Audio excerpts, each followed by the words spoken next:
Oh mes frères, oh mes sœurs, aimons-nous, toujours aimons-nous, toujours.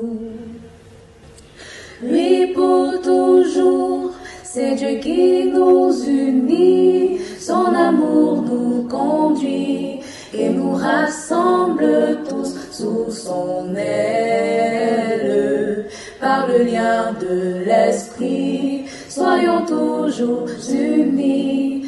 Oh mes frères, oh mes sœurs, aimons-nous, toujours aimons-nous, toujours.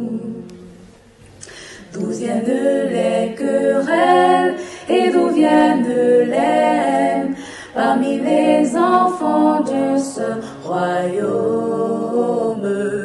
Dans la vie nouvelle, brûlons ces choses vaines. Oh mes frères, oh mes sœurs, aimons-nous, toujours aimons-nous, toujours. Piché dans la déclaration précédente, nous parlait un tout petit peu de l'origine de son appel, comment il est arrivé à la foi chrétienne. Il a dit depuis 86 seulement. Et pourquoi? C'est là qu'il a essayé de nous expliquer que ses parents, son grand-père lui-même était prêtre de religion traditionnelle. Mais alors, donc, maintenant on vous écoute, à partir de cet instant. Qu'est-ce qu'on retient? Donc là, pour dire à ce monsieur, ce dinosaure de la religion traditionnelle que vous voulez devenir chrétien, ça va être compliqué. Tout à fait, tout à fait. D'ailleurs, quand ça a commencé, nous avions été l'objet d'une convocation officielle. C'est même pas votre papa, c'est votre grand-père. Ouais. Pour dire combien il avait de l'ascendance. Oui, donc mon grand frère et moi, c'est nous qui avons commencé à vouloir aller à l'église, mais ça a fait l'objet d'une convocation familiale, toute la cour et tout ça. On vous a chicoté? Bon, c'était des menaces, mais la chance, c'est que, providentiel, notre papa nous a défendus. Ouais, mais lui, il n'est pas chrétien. Non. Je pense qu'il avait eu quelques contacts dans sa jeunesse, mais bon, après, il ne pratiquait plus. Mais il a demandé au grand-père de nous laisser, que bon, il faut voir comment ce que ça va donner. C'est ce qui a donné l'autorisation de commencer. Mais tout a commencé, disons, moi personnellement, mon avis, mon niveau, c'était une question de curiosité.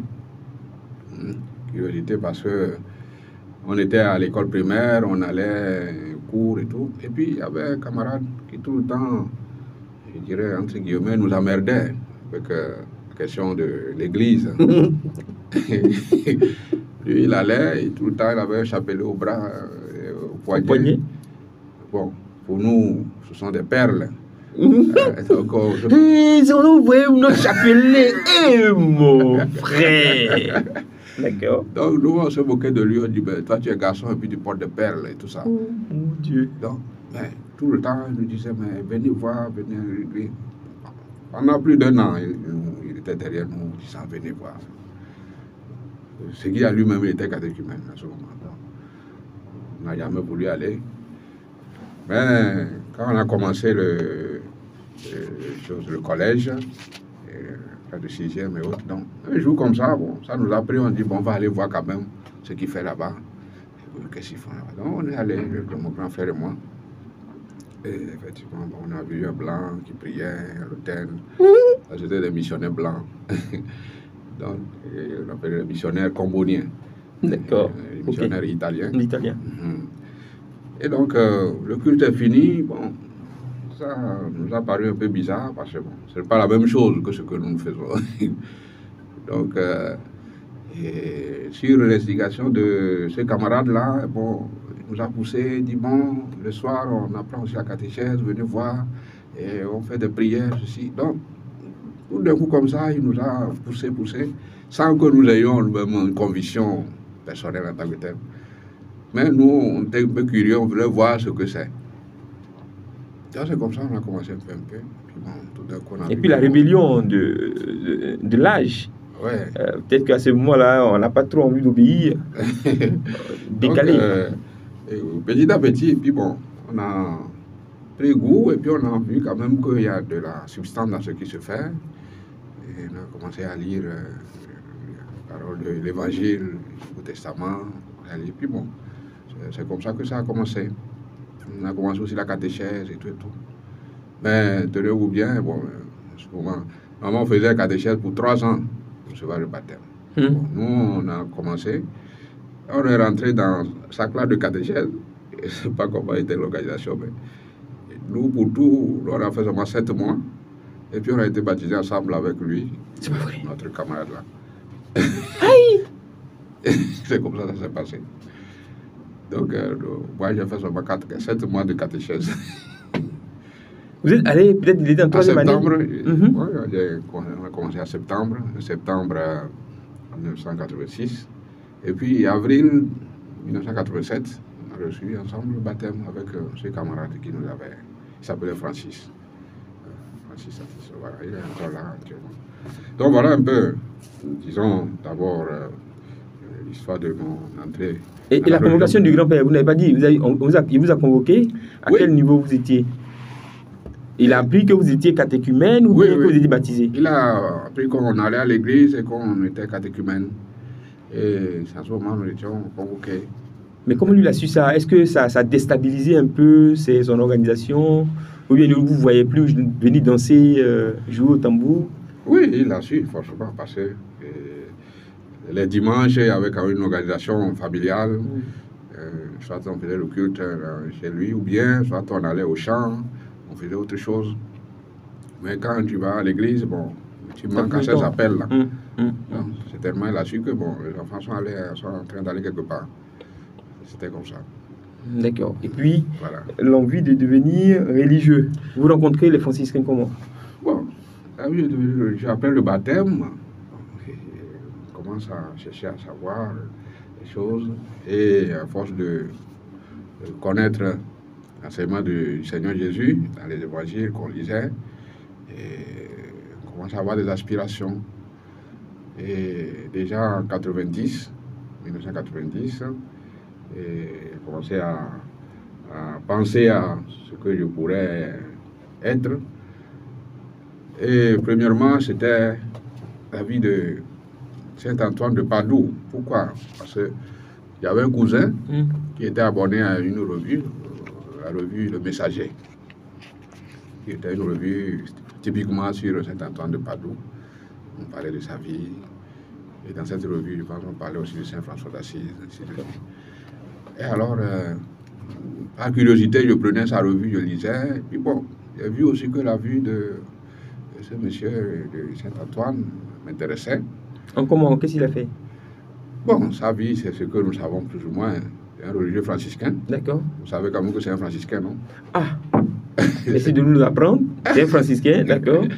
Oui, on le sait par son habillement. Oui, Saint-Antoine de Padoue. Il était d'abord moine charmant régulier de Saint-Augustin. Il était prêtre chez ceux-là. Et après, bon, par contact avec les franciscains qui passaient et tout. Donc, il a demandé à changer de congrégation.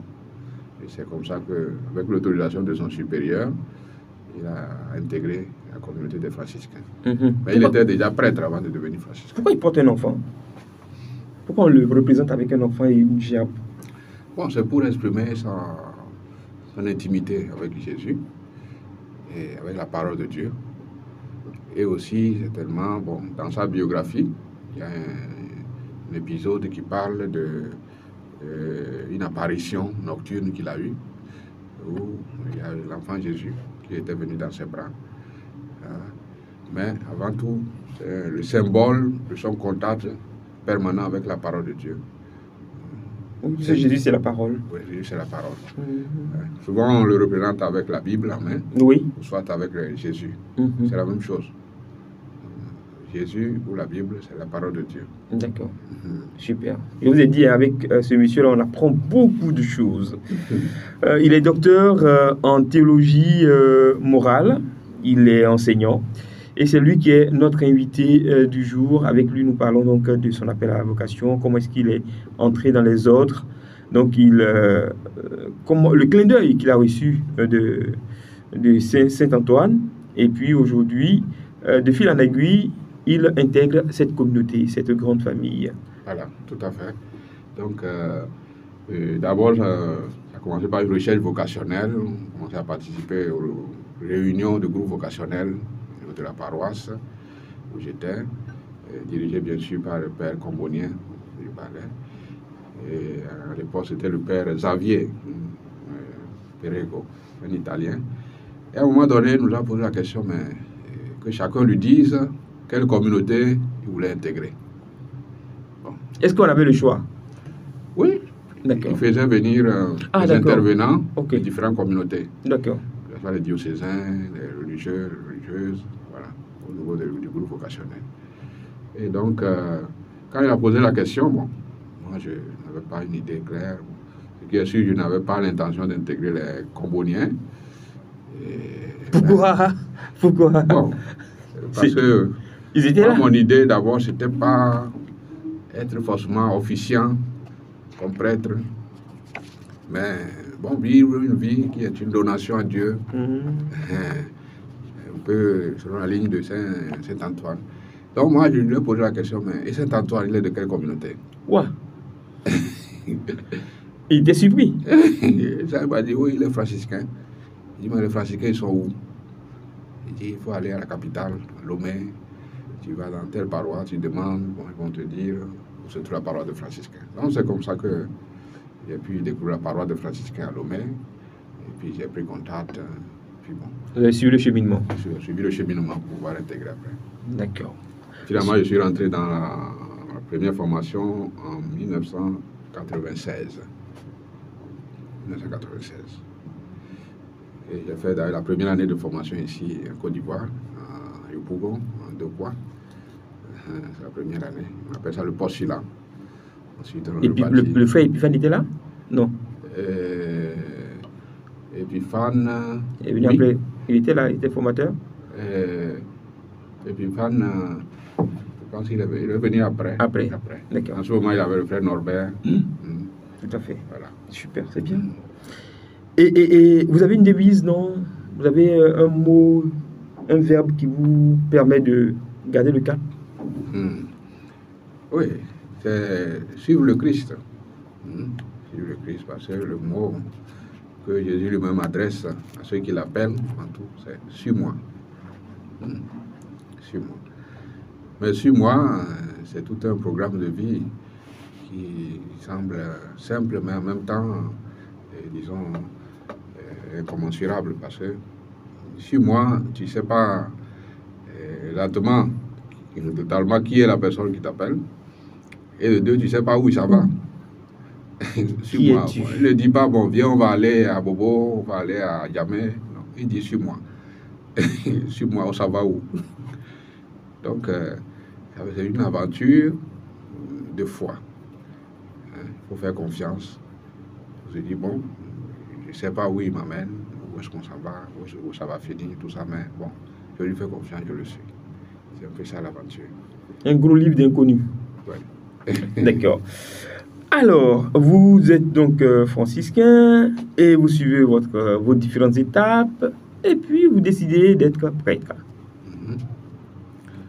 Oui, durant le cheminement, comme je l'ai dit, bon, moi, l'objectif premier, c'était pas forcément être prêtre. Sinon, bon, peut-être j'aurais voulu être diocésain ou être combonien ou autre. Mais là, c'est la ligne de donation de sa vie, de suite du Christ, de consécration totale de son existence à Dieu. Bon, chemin faisant, on a fait la première année, deuxième année, le noviciat. Puis, bon, au niveau des orientations, fait que bon, à le niveau, ils nous ont orientés pour les études à la fois philosophiques, après théologiques. Et c'est la proposition des formateurs, des supérieurs, vous demandez aussi mon avis, si je voudrais être prêtre.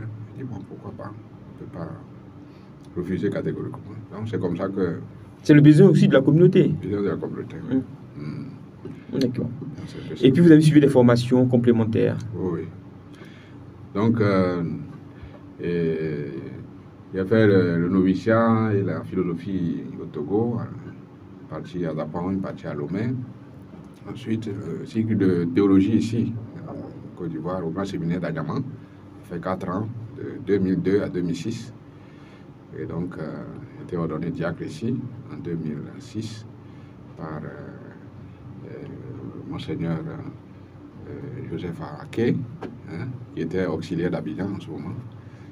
Après cela, évêque de Gagnoa. Après, j'ai été ordonné prêtre au Togo, toujours en 2006, décembre 2006, le 3 décembre. Et après, j'ai fait une partie de mission au Togo, comme sur une paroisse, 1 an. Après, formateur, 2 ans. Et après, je suis parti pour les études d'approfondissement, de spécialité. Et c'est là où je suis allé faire la spécialité en théologie morale, à Rome, en Italie, pendant 5 ans. Donc de 2000... Vous avez étudié en italien ou en français? En italien. C'est facile d'étudier dans une autre langue comme ça? C'est pas facile, il faut apprendre la langue. Mais déjà, vous, les franciscains, c'est une communauté internationale, il y a des Italiens parmi vous. Donc, en communauté, vous pouvez parler déjà? Non? Non, dans notre sous-région ici, nous n'avons pas... Bon, disons, dans notre province, entité, je veux dire, Côte d'Ivoire, le Togo, le Bénin, le Ghana, le Burkina, parmi les missionnaires qui ont initié la mission franciscaine ici, il n'y avait pas d'Italiens. C'était les Français. Les Français. Donc, ce qui fait que nous n'avons pas eu la chance d'avoir des Italiens, même comme ça, qui se frottaient. En Guinée-Bissau, oui. Guinée-Bissau, il y avait des Italiens qui sont initiateurs, et des Portugais aussi. Mais chez nous, c'est seulement les Français. Ce qui fait que, bon, pour notre expérience d'études en Italie, c'était toute une bataille. Il faut d'abord se mettre dans la langue. 2 ans? 1 an? Non, j'ai étudié... En même temps? 3 mois. Oh mon Dieu! Oui, 3 mois. Et vous comprenez ce qu'ils disent? Oui, au début, bon, tu peux comprendre comme ça, mais pour parler, petit à petit, c'est un peu difficile. Mais avec le temps, et le fait que tout est en italien, on finit par maîtriser. Et puis écrire, on peut faire les examens tout en italien. Et aujourd'hui, bon... Un doctorat. Oui, bien sûr. Donc, c'est un investissement, il faut vraiment s'y mettre. Ce n'est pas aussi facile. Il faut d'abord faire le master. Le master, je l'ai fait en 2 ans. Et puis bon, le doctorat, ils ont 2 ans et demi, 3 ans, et puis c'était fini. Vraiment, sur ce que vous avez étudié là-bas, on va s'arrêter. Et on viendra en parler peut-être à une autre émission. Parce que c'est important de savoir que vous avez fait un doctorat en théologie morale, mais qu'est-ce que ça vous donne comme qualité? Qu'est-ce que vous êtes capable de faire? Qu'est-ce qu'on peut faire avec vous désormais? Ça aussi, c'est une autre paire de manches sur laquelle nous reviendrons dans une prochaine émission. Merci, mon père, d'être passé nous voir. Et puis, que Dieu vous bénisse. Merci. Oh mes frères, oh mes sœurs, aimons-nous, toujours aimons-nous, toujours. Lui pour toujours, c'est Dieu qui nous unit, son amour nous conduit et nous rassemble tous sous son aile. Par le lien de l'esprit, soyons toujours unis. Oh mes frères, oh mes sœurs, aimons-nous, toujours aimons-nous, toujours. D'où viennent les querelles et d'où viennent les haines parmi les enfants de ce royaume? Dans la vie nouvelle, brûlons ces choses vaines. Oh mes frères, oh mes sœurs, aimons-nous, toujours aimons-nous, toujours.